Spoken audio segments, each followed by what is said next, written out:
Hello everyone, welcome to exam zone YouTube channel. और आज हम लोग पॉलिटी के क्वेश्चन से स्टार्टिंग करते हैं, बिल्कुल स्टार्टिंग से प्रस्तावना के। तो ये क्वेश्चन आपके सामने है, ठीक है।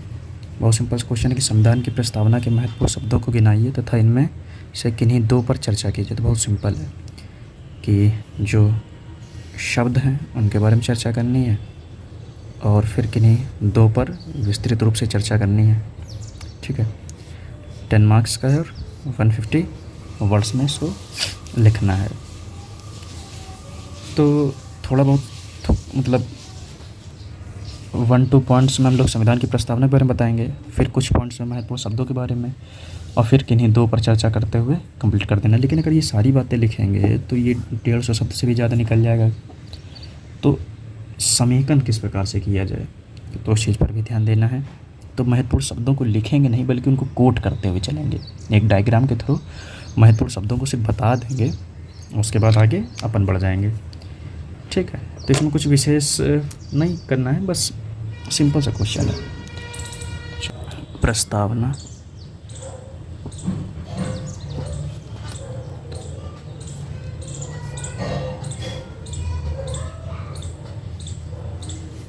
संविधान की एक भूमिका, संविधान की एक भूमिका या आमुख की तरह है।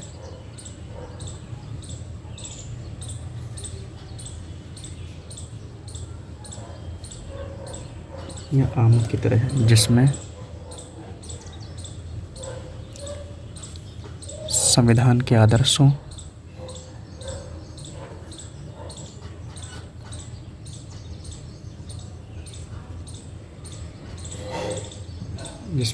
के आदर्शों उद्देश्यों,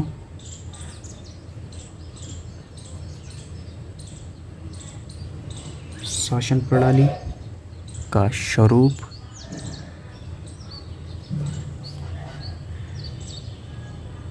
एवं संविधान लागू होने की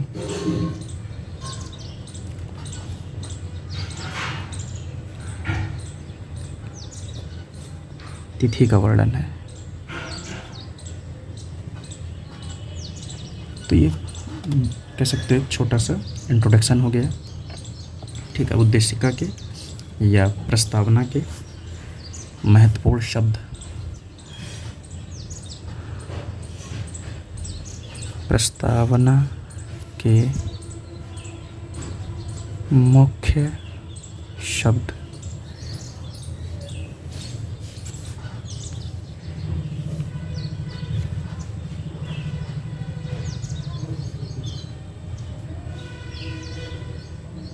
सत्ता का स्रोत क्या है? लोक प्रभुता।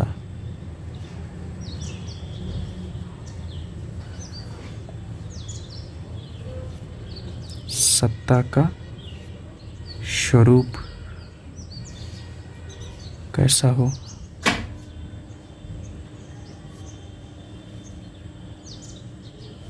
तो इसमें वही बातें लिखनी है कि संपूर्ण पुरुष संपन्न समाजवादी पंथ निरपेक्ष लोकतंत्रात्मक गणराज्य।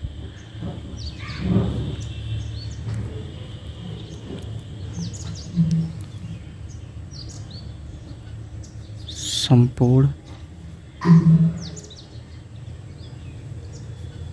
प्रभुत्व संपन्न समाजवादी, संपूर्ण प्रभुत्व संपन्न समाजवादी पंथ निरपेक्ष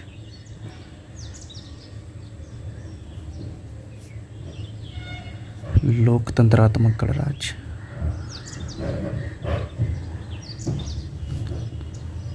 गणराज्य,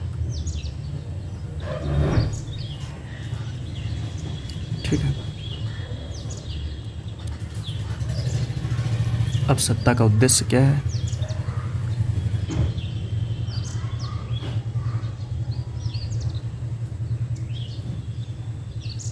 तो वही न्याय, स्वतंत्रता, समानता, व्यक्ति के महिमा, बद्धता, इन सब के बारे में चर्चा करनी है। तो न्याय, स्वतंत्रता, समानता,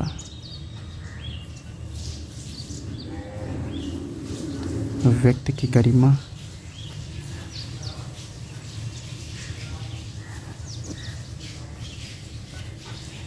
एकता, अखंडता, बंधुता।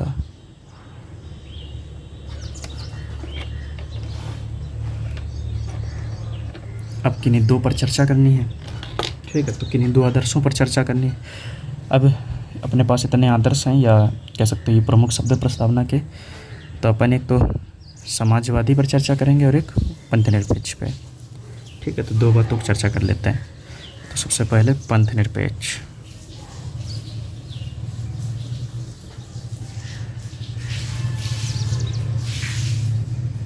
किसी भी बिंदु पे लिख सकते हैं पंथनिरपेक्ष। पंथनिरपेक्ष का मतलब क्या? जहाँ पर राज्य का कोई धर्म ना हो, जहाँ पर राज्य का कोई धर्म ना हो, राज्य अपने नागरिकों के बीच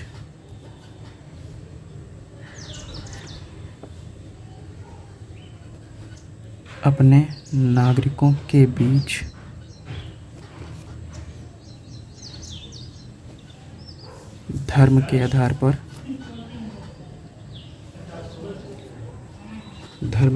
पर भेदभाव ना करे, भेदभाव ना करता हो,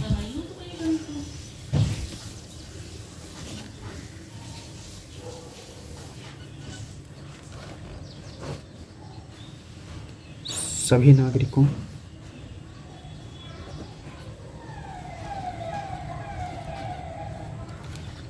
को चाहे वे किसी भी धर्म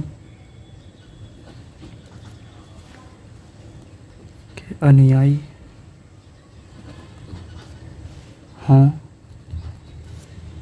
उन्हें समान रूप से धार्मिक स्वतंत्रता का अधिकार है।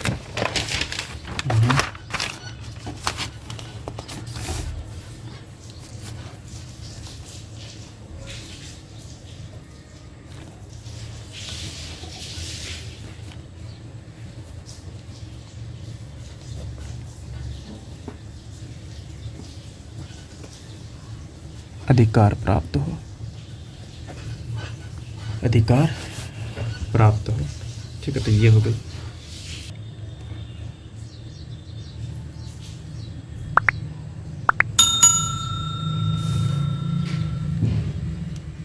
थोड़ा सा अगर एक्सप्लेन करना चाहे तो ये चीज़ लिख ही सकते हैं फिर, कि भारतीय राजनीति में धर्म की भूमिका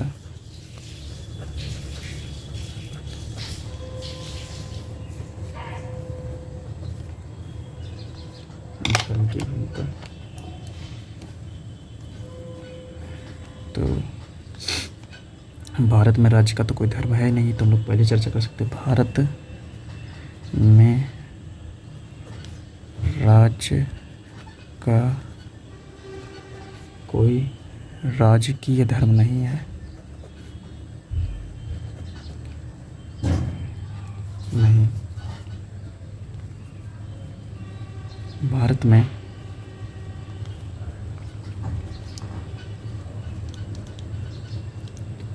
समानता का अधिकार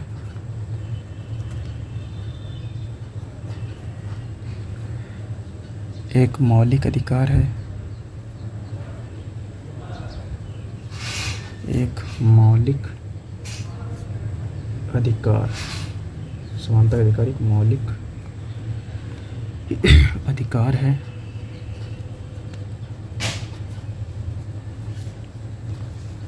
जो नागरिकों के बीच नागरिकों के बीच धर्म के आधार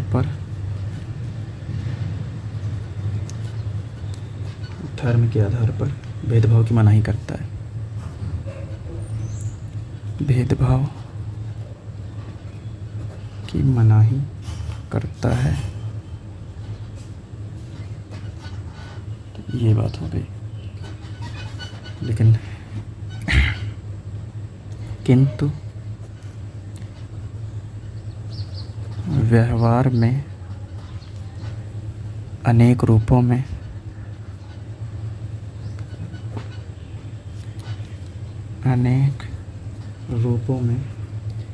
भारत में सार्वजनिक जीवन में धर्म की भूमिका दिखती है। धर्म की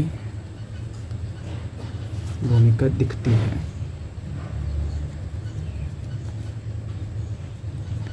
जैसे चुनाव में धर्म की भूमिका,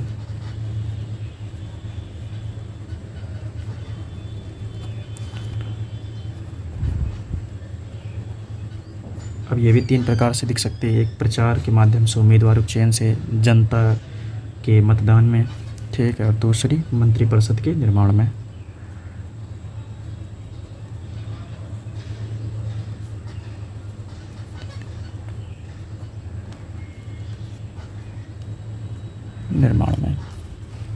तो ये चीज़ हो गई, ठीक है। लिखा और भी जा सकता है, लेकिन 150 शब्दों में ही लिखना है, तो फिर इसको रहने देते हैं।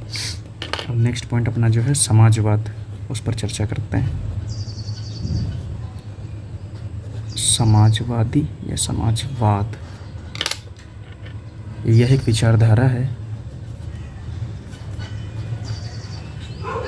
यह एक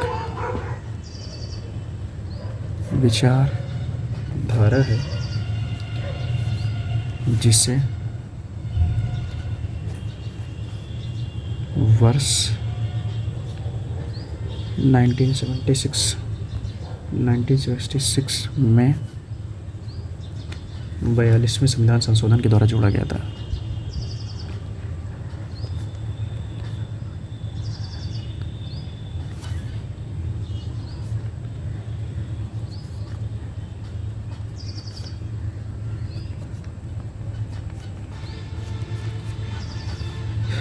इसके मुख्य तत्व निम्नलिखित हैं।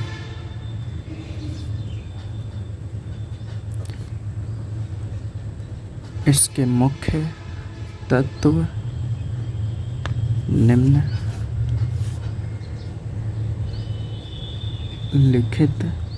हैं। जैसे पहला, संपत्ति का समाजीकरण।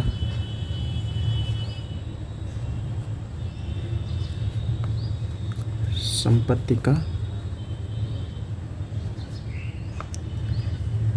समाजीकरण। दूसरा, समानता। तीसरा, शोषण की समाप्ति हो।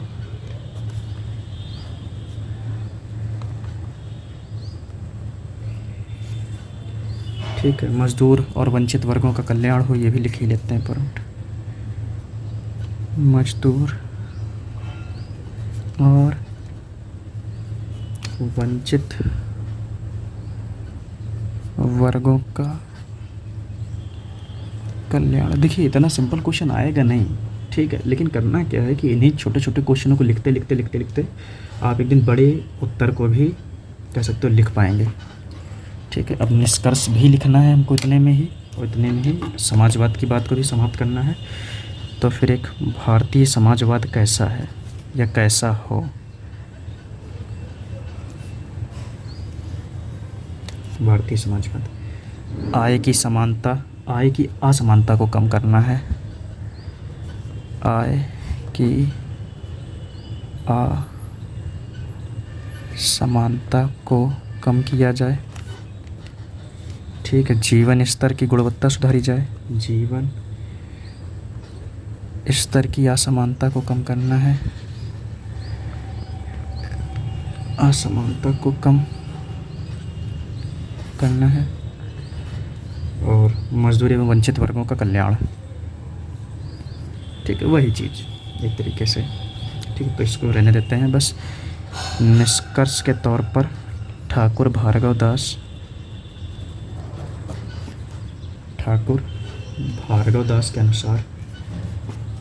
के अनुसार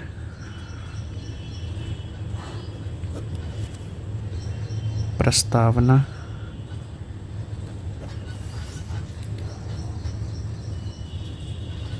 संविधान की आत्मा है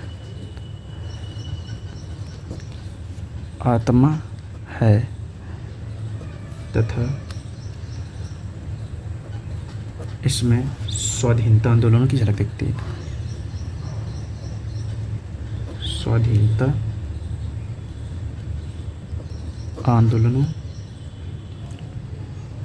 आंदोलनों की झलक दिखती है।